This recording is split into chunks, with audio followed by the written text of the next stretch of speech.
I tell everyone I meet, we're living in a miracle. It's, just like coming out of Egypt. Remember, the water stood as we made Aliyah to Israel, to the promised land. Our people were saved from against all odds, against insurmountable odds. Greatest army in the world at that time, Pharaoh's army, decimated.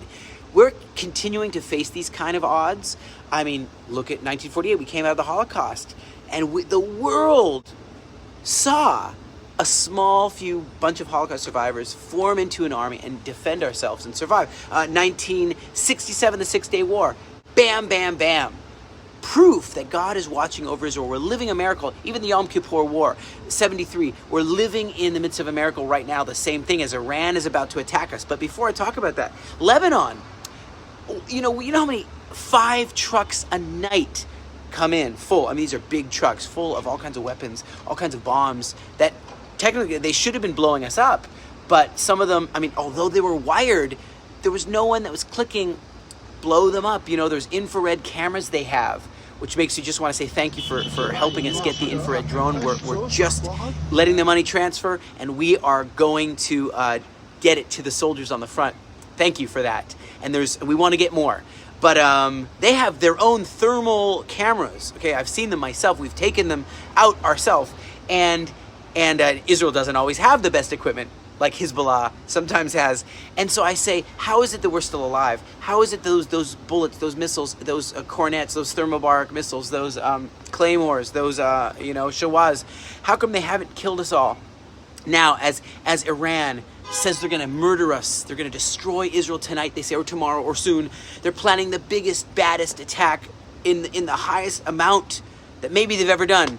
That they told the Qatari Al-Arabi Al-Jadid news outlet, and we're all poised. People are biting their fingernails. And but let me tell you what, even if they do, well, let me say this. Some people say, well, what if we got a 30,000-pound bomb, and which is too heavy for most of our planes? What that GBU-57 bomb? What if we could get it? I think there's a Jerusalem Post article about this. What if we could get it? And what if we could hit their nuclear facilities, deter them a bit longer before they get here? Can we do this in time? Do we have time to get these bombs here? I don't think so.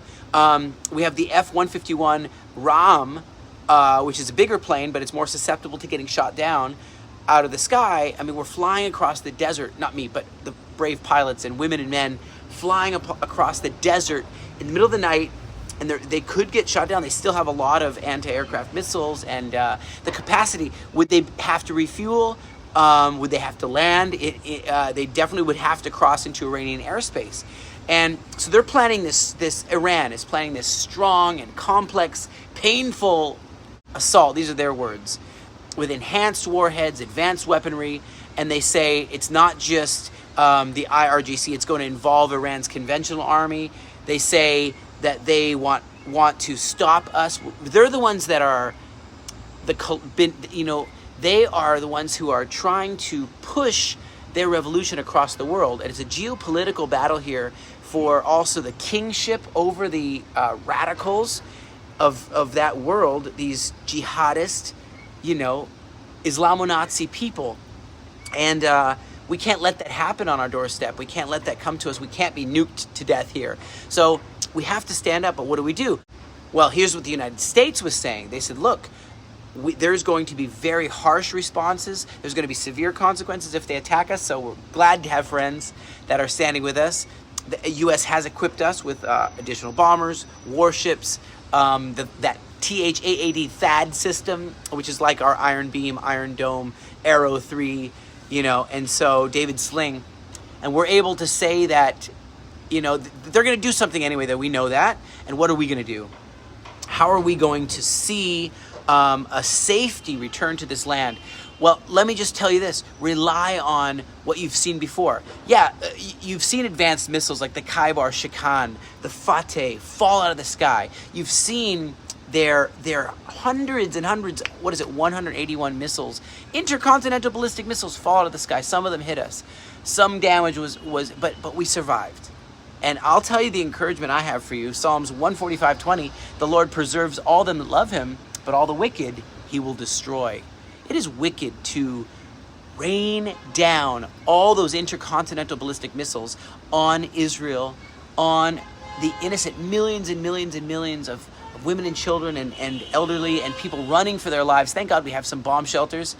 Psalms 147:6, the Lord lifts up the meek, but he casts the wicked down to the ground. Hallelujah. Thank you guys for standing with us in prayer in this time and standing strong and believing for these promises of God as we are in this dire time.